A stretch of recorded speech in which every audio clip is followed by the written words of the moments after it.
Hey, welcome in, guys.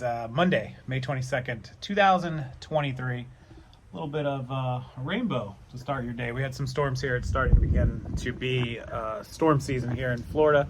Hurricane season officially begins June 1st. Don't expect any storm updates really until like August, but it does start raining a lot here for the rest of the summer. If you're from Florida, you know what I'm talking about. If you're not, that's what we get to look forward to just about every day, but the sun's popping out just above my house, so wanted to talk to everybody about the questions I've been getting regarding my business model change. Why did I suddenly decide to liquidate all of my inventory, sell off all the clothing and all the shoes, and change to sports cards? It kind of seems like it was abrupt, right? Like I kind of did it overnight, but it didn't. It really came with a lot of thought and a lot of planning and a lot of evaluating costs and expenses and sales and all that sort of stuff. So we'll start back at the beginning. If you're new here, if you don't know my channel, we have 3 storage units. I have 3 storage units that cost almost $1,000 a month for the 3 of them. They're 250 square foot each, so 750 square feet.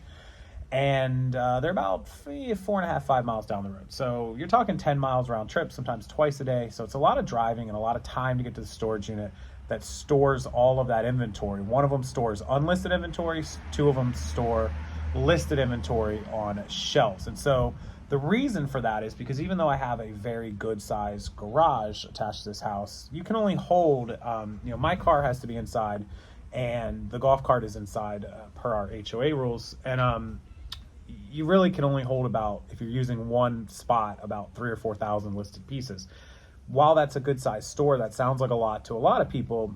To us, 3,000 or 4,000 pieces isn't going to do it. We need to scale to 5,000 to 10,000 pieces, which I was almost at 6,000 pieces before this. So it's really not feasible in here. Hence the reason we have the 3 storage units. And it's just very expensive to maintain that, and very expensive to have the materials and the shelving and the bins and the time and gas driving back and forth. So that was sort of one of the big reasons. I don't mind clothes, but I am kind of burnt out on clothes. You can make a lot of money on clothes. I've sold a lot of clothes. I do make a lot of money on clothes. So it's not that clothes aren't profitable. They aren't the best, but they're very easy to find. They're very cheap usually. And so that sort of is what played into the decision a lot. I wanted something that could be held inside of the garage, and in that same space that I could hold 5,000 pieces of clothes or 4,000 or whatever, I can hold 500,000 sports cards, trading cards, and sort of small inventory like that. Generally the inventory is pennies on the dollar, so it's much cheaper to buy as well, and the average sale price is lower. I get it, depending on what you're buying, but for me it's okay. We can scale it here. Now the other problem is, as all of you know, I make these videos, which is time consuming for me. I spend hours a day on social media answering your questions and your emails and helping people learn and training and teaching and all that sort of stuff. I have the new service, ProEcommercelister, where you upload photos into our website and our mobile app, and they will create the listing for you from scratch. So that is basically absorbing like 3 or 4 hours out of the day now. It used to just be like an hour or 2 a day when we started, but now it's like 3 or 4, I think is probably reasonable. I don't expect that it's going to get any lower either. It's probably going to go up in time, and it's great. We're helping a lot of people. So if it gets up to that sort of that number, then it is what it is. But of course, that's going to take more time. So kind of like, when you start adding up the time spent on social media, on YouTube, now on the listing service, and still trying to maintain some semblance of reselling in the house, which I'll always still do wholesale. You guys know that. So it's not like I'm not a seller. Of course, I'm still selling more than most people will sell in just part-time, but it just, there wasn't time for me to be driving back and forth to storage units and doing everything that I was normally doing. And so that was the second factor that really played into what I was doing. And man, the rainbow's getting really bright over there. It's pretty good. And so when everybody was emailing me and asking me like, why, that's sort of the reason why. And so I wanted to kind of come on here and ask you guys, what do you think, A, about kind of like my decision to do this, and B, your thought process on your own business or on a potential business that you might do? Like, do you prefer, maybe you're somebody that sells small items like I do, smaller ASPs, smaller cost of goods, but volume, more like discounted, liquidated volume stuff, as opposed to like the mid-range stuff, you know, people doing the clothing or shoes or whatever, where they're like maybe a $5, $10 cost of goods selling 40, 50 average sale price. Or even, I know there's some people on Instagram and YouTube and different things that sell, like maybe they sell furniture and tables and stuff that they pay $50 for, $100 for. Bigger, they take up more room, more storage, of course. And they, you know, they really like, they sell $200, $300, $400 items, but they do like, you know, 1 item a week or 2 items a week or 3 items a week, as opposed to me, I'm trying to sell thousands of items a month, or somebody selling clothing that sells hundreds of items a month. What do you think about the difference in business models on that sort of route? Sorry, my neighbor was walking through, he knew I was recording, but he was trying not to be distracting, but what's up, Freddie, if you watch this later?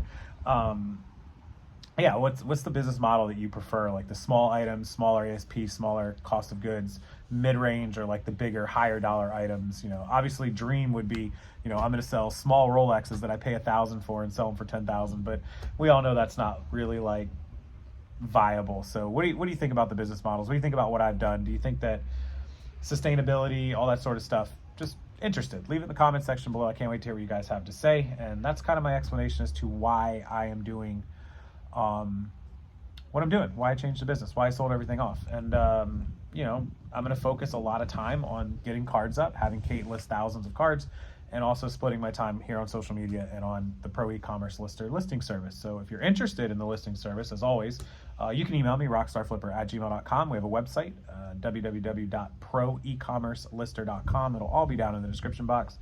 We have our own mobile app, so that'll be done being customized pretty soon. It'll be under the ProEcommerce Lister name on iPhone and Android. Currently, it's under Moxo, M-O-X-O, but don't download it until you reach out to me. That way we can get you an invite, because until it is actually our app, it's not going to be invitable except through us. Yeah, so I think that pretty much wraps it up. You just send us your photos through the website and the app. We make the listings for you as cheap as $1 up to $1.50 per listing. We handle eBay, Posh, Mercari, Shopify, and we can do List Perfectly with cross listing or direct to List Perfectly listings. So that's what I'm going to be spending my time on. You know, splitting it with this and reselling and cards. And also, as always, if you have wholesale merchandise you want to liquidate, I can help you do that through my wholesale site. Just a lot of stuff going on. Like my old videos used to say, guys, everything changes. You know, we'll do cards for the next 3, 4, 5 months. We'll reevaluate. We'll see what the sales look like, the time outlay, and we'll go from there. You know, maybe I'll be liquidating cards at some point and moving on to something else. Who knows? Maybe I'll be selling dog leashes in 6 months. I don't know. Everything always changes, and I just try to adapt and do the best that I can. So I'm a seller by heart. I'll sell anything, and I'll always be selling. So with that said, enjoy your evening, you guys. Enjoy it, relax, take time out to kind of see things like that. See the good after the storm, right? The rainbow after the storm. It is rain season here in Florida, so I got to start looking at buying a battery backup to put in the house for when the power goes out. Fun times. Wish me luck. Hit the like button, you guys. Subscribe to the channel. Enjoy it, and I'll see everyone in the next video.